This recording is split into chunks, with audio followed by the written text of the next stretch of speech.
अरे वाह, अब तो मेरा कार्य और भी आसान हो गया। इसी सकट के नीचे कुचल दूंगा इस दुष्ट शिशु को। महाराज कंस को उनके जीवन का सबसे शुभ समाचार दूंगा मैं। मेरी आशा है महाराज कि इस बार भी आपकी आशाओं पे कहीं हिमपात ना हो जाए।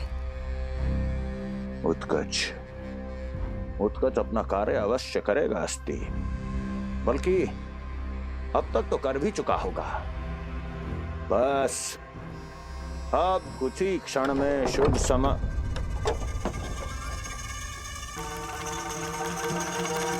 लो, आ गया मेरा शुभ समाचार।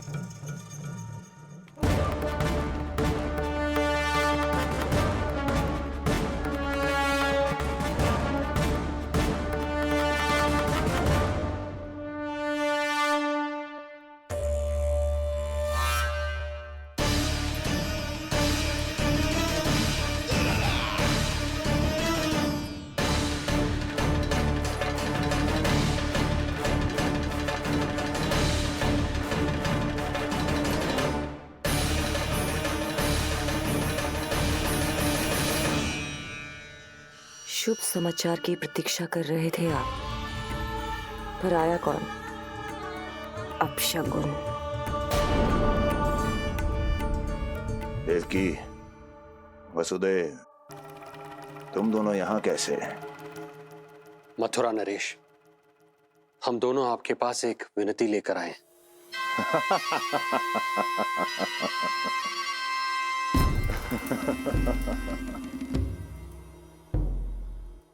जानते हो वसुदेव, मुझे आश्चर्य इस बात का नहीं कि तुम मेरे पास विनती लेकर आए हो। मुझे आश्चर्य इस बात का है कि तुमने ये सोच भी कैसे लिया कि तुम्हारी विनती यहाँ स्वीकार करी जाएगी। मैं जानती हूँ आपके हृदय के किसी कोने में हमारे बचपन की स्मृतियां अभी भी जीवित है। आपको स्मरण है, मैं आपकी वही बहन हूँ जिससे आप इतना प्रेम करते थे कि अपना सब कुछ। बस सीधा सीधा बोल, क्या चाहिए तुझे? अधिक कुछ नहीं महाराज, हम दोनों एक बार गर्ग ऋषि के दर्शन करना चाहते हैं। महल से बाहर जाना चाहते हैं ये। महाराज, इन्हें इतनी छूट देने की आवश्यकता नहीं है। पर आपको यह सुनकर अच्छा नहीं लगेगा महाराज कि आपकी बहन और आपका बहनोई आपसे कुछ छुपा रहे हैं। मेरे दुखों का भार मेरे सहन शक्ति से अधिक हो गया था, इसलिए बहुत साहस बटोर कर आई हूं। अपनी छोटी बहन की इस छोटी सी विनती को अस्वीकार मत कीजिए भैया।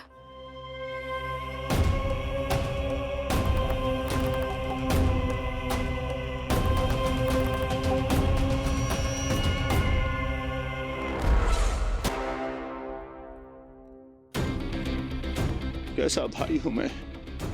मेरी बहन और मेरा बहनोई सामने खड़े हैं और मैं एक अभिमानी सम्राट की तरह इस सिंहासन पर बैठा हूं।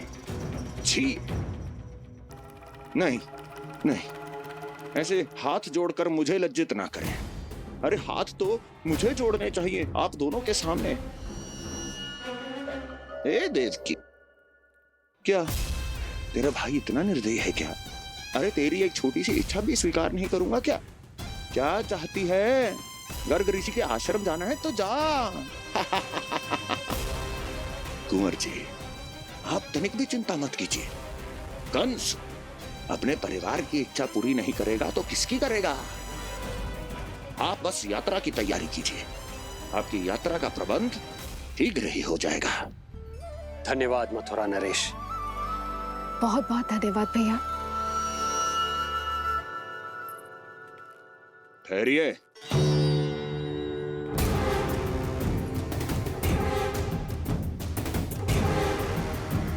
अरे, आप दोनों को अकेले कैसे जाने दूं? चिंता रहती है मुझे, दसों दिशाओं में शत्रु हैं मेरे, कहीं कुछ अनहोनी घटित हो गई तो। कुंवर जी, आप एक काम कीजिए, आप दुर्जन को साथ ले जाइए।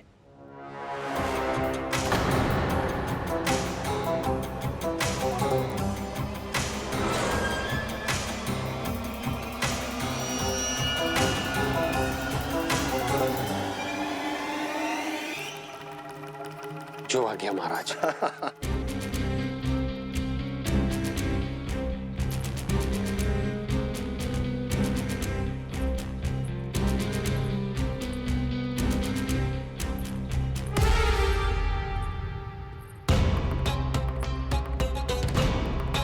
आपने इन्हें जाने की आज्ञा क्यों दी स्वामी? मेरा सुझाव क्यों नहीं माना आपने? हर समय तुम्हारा सुझाव मानना आवश्यक नहीं है प्रिय। जाल बिछा दिया है ये देखने के लिए कि ये दोनों मेरे विरुद्ध क्या षड्यंत्र रच रहे हैं।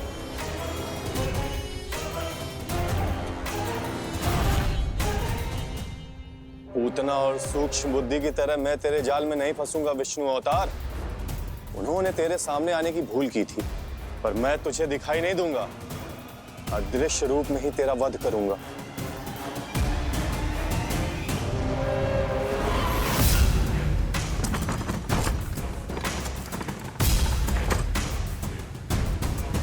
तेरी मां तुझे साधारण से धूप से बचाना चाहती थी, क्या दशा होगी उसकी जब मैं तुझे सकट के नीचे कुचल दूंगा।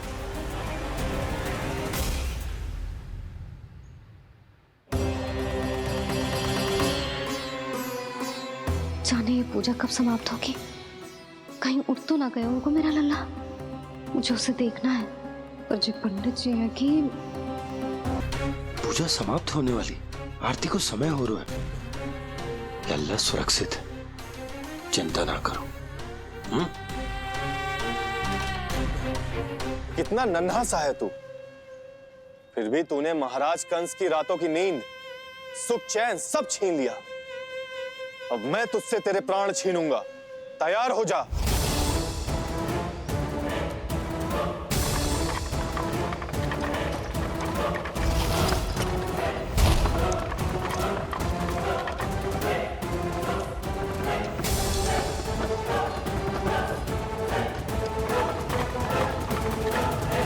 ये क्या हो रहा है?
प्राण कब इसके तन से विदा ले लेंगे इसे पता ही नहीं चलेगा।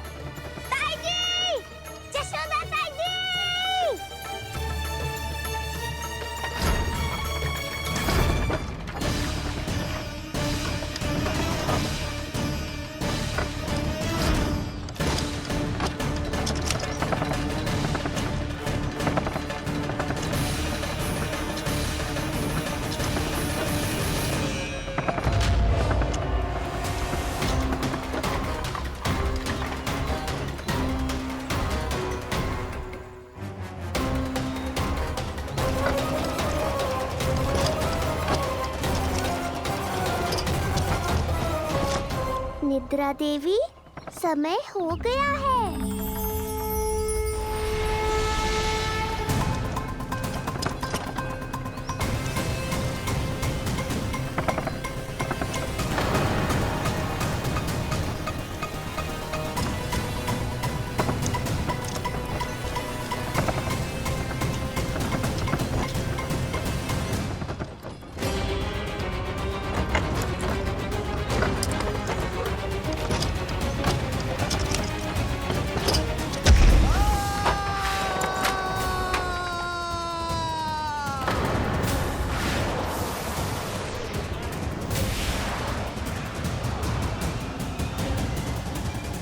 हरि नारायण भगवान की जय।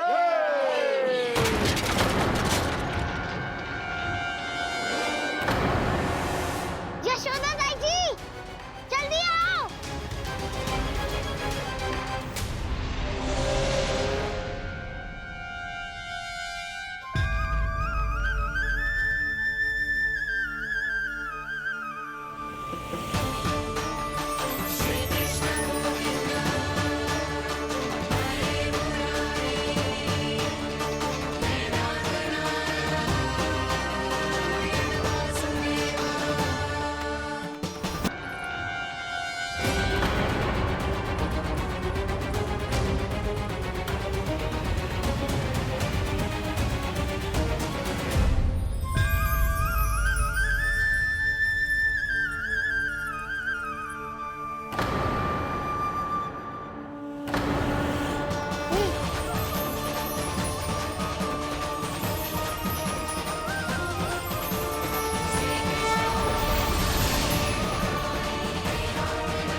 प्रभु,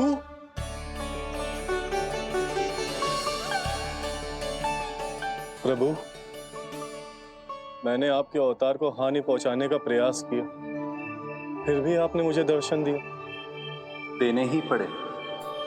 तुम्हें मेरे चरणों का स्पर्श जो मिल गया, तुम्हें आश्चर्य हो रहा होगा। एक साधारण से स्पर्श से तुम्हें वो मिला जो बड़े से बड़े ऋषियों को भी कठिन से कठिन तपस्या के बाद भी नहीं मिलता। इसका उत्तर तुम्हारे अतीत में छुपा है। दैत्य हिरण्याक्ष के पुत्र के रूप में तुम्हारा जन्म हुआ था। शीघ्र ही तुम बहुत अधिक विशाल और असीम बलशाली हो गए थे, पर तुम अपनी शक्ति का प्रयोग अनुचित ढंग से करते थे। एक दिन तुमने महर्षि लोमस के आश्रम में बहुत ही उत्पात मचाया, हरे भरे वृक्षों को नष्ट कर दिया।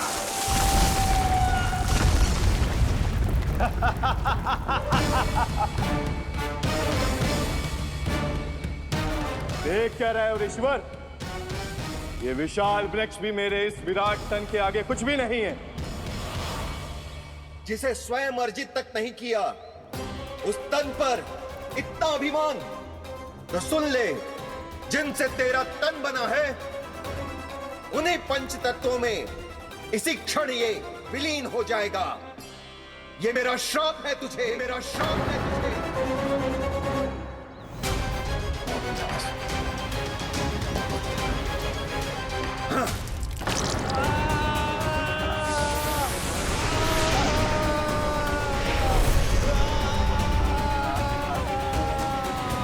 पर तभी तुम्हें अपनी भूल का आभास हुआ और ऋषि लोमस से तुमने क्षमा याचना की। क्षमा करे ऋषिवर, क्षमा करे। मैं मूर्ख, अभिमानी हूँ, अज्ञानी हूँ, परंतु आप तो दया के सागर है। कृपा करे ऋषिवर, कृपा करे। बिना तन के मैं कैसे जीवित रह पाऊंगा? तुम जीवित भी रहोगे और अपने दैनिक कार्यों का संचालन भी कर पाओगे, किंतु सजीव प्राणियों या निर्जीव वस्तुओं की सहायता से। ऐसा जीवन तो मृत्यु के समान है ऋषिवर। इससे अच्छा है आप मुझे जीवन से मुक्ति दे दो। मुक्ति भी अवश्य मिलेगी तुम्हें, पर जब तुम परम प्रभु श्री हरि नारायण के चरणों का स्पर्श करोगे, चरणों का स्पर्श करोगे। और यही नहीं शक्तासुर, कल जब तुम मुझे खोज नहीं पा रहे थे, तब भी तुमने हार नहीं मानी। 7 प्रहर तक 7 बार मेरी और मेरे गोकुल की परिक्रमा की। इस क्रम में तुमने अनजाने में ही अपना पश्चाताप पूरा किया और पुण्य अर्जित कर लिया। इसलिए मैं तुम्हें मोक्ष प्रदान करता हूं। इसलिए मैं तुम्हें मोक्ष प्रदान करता हूं।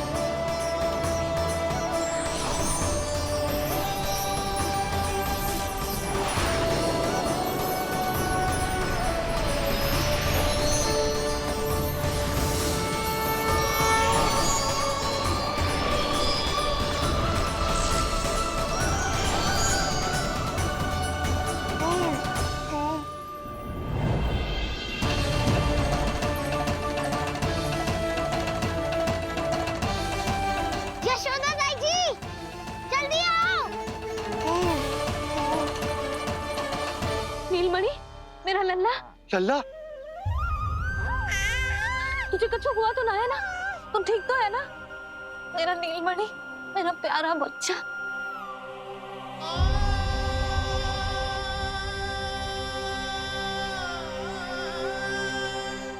भोला, बंसी, ये सब क्या है?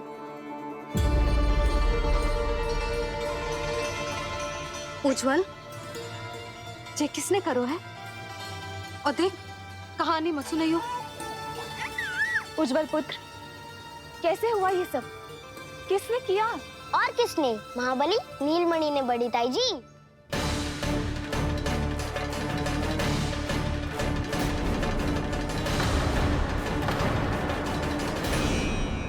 जी क्या बोल रहे हो? सच्ची सच्ची बता। लो, फिर फंस गया उज्जवल। मैं सच्ची कह रहा हूँ। अचानक तीव्र वेग से वायु चली। फिर ऐसे लगो जैसे कोई भूकंप आ रहा है। और फिर जब मैंने देखा तो ये सकट अपने आप हिल रही थी, खड़खड़ खड़खड़ खड़खड़ खड़खड़। फिर मैंने साहस दिखाया और उस सकट को रोकने का प्रयास करो।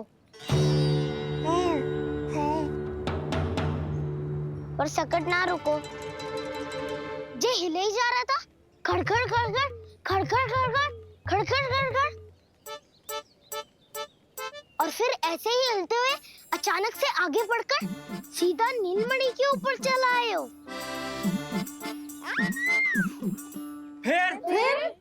फिर सकट भी हिल रहा था, खड़खड़ खड़खड़, और सकट का सामान भी हिल रहा था, थरथर थरथर। ऐसा लगो जैसे सकट नीलमणि को कुचलने को।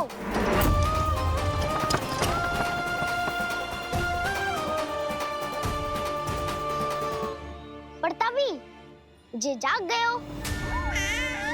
इसने खींचकर अपने पांव का प्रहार करो और चीख गया सकट आकाश पे।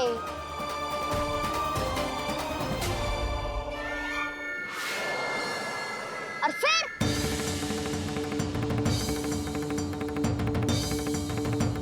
धड़ाम,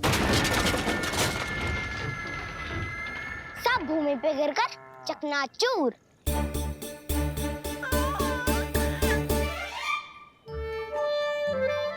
मैं सच्ची कह रहा हूँ ताई जी, नीलमणि के पैर का स्पर्श होते ही वो सकट ऐसे वायु में उड़ी जैसे कोई फूल। अच्छा, और जो तेरे हाथ में ये माखन है, ये भी अपने आप उड़ के आ गया होगा ना? हाँ, मैं सच्ची कह रहा हूँ। सदा बड़पोलापन, ये अच्छी बात ना है लल्ला। सत्य बता। मैया, मैं सत्य बोल रहा हूँ। ये सकट अपने आप ही आयो था और नीलमणि के प्रहार करते ही दूर जा गिरो। अरे, ये बड़बोले से पूछने से अच्छा है कि हमें स्वयं विचार करना चाहिए कि ये सकट टूटा कैसे। हाँ नंदराज, हाँ, हम भी आरती के लिए भीतर चले गए थे। हाँ। अरे, आप सब मेरा विश्वास क्यों ना कर रहे हो? नीलमणि के प्रहार से ही उज्जवल, सकट बहुत पुराना था, पहिया ढीला होकर खुल गया होगा। यशोदा, अनेक कारण हो सकते हैं, चिंता करने की कोई आवश्यकता ना है। मैं चिंता क्यों करने लगी भला? मेरे नीलमणि के गले में रक्षा वाला कंठक पहले से ही है। और हम जैसा पूजा पाठ इतने विधि विधान से इसी के लिए तो कर रहे हैं, है ना पंडित जी? हाँ रानी जी। तो बस फिर मेरे लल्ला को कछु क्यों होने लगा? और आप सब स्वयं ही देख लो ना, जे इतना बड़ा सकट टूट के बिखर गया है, किंतु मेरे लल्ला को एक खरोच भी ना आई। इसका अर्थ तो यही है ना कि हम जो भी कर रहे हैं सही कर रहे हैं। मुझे चिंता करने की कछु आवश्यकता ही ना है। चलो सब भीतर चलते हैं। हाँ हाँ, लल्ला को भूख भी लगी आई होगी। चल।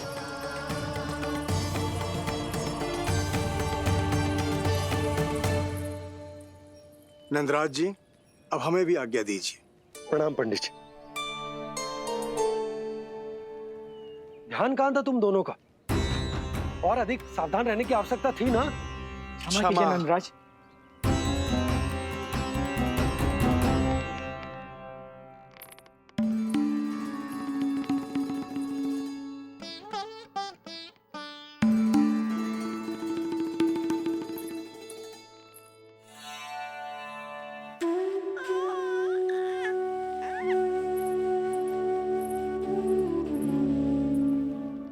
यशोदा, क्या हुआ? बोलो ना, क्या सोच रही हो? मुझे बहुत चिंता हो रही है जीजी।